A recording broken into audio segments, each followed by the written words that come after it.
दादू मां रिपोर्ट करायो आहे।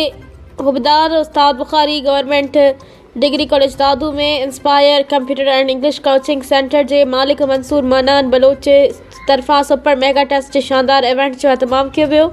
इन पुरवकार तकरीब जा ख़ास मेहमान Liaquat Ali Mirani principal army college Dadu हुआ।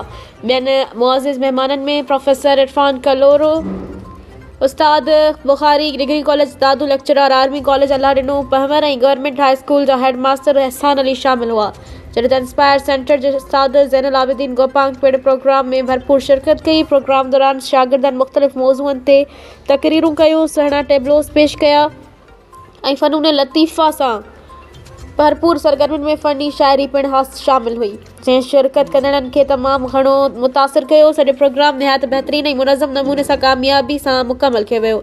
आखिर में मेहमाननि के तरफा शागिर्दनि में सर्टिफिकेट और शील्डूं विरायूं वयूं, जैसां शागिर्दनि की हौसला अफ़जाई थी और तकरीब खुशगवार नमूने से अख्तिताम पज़ीर थी।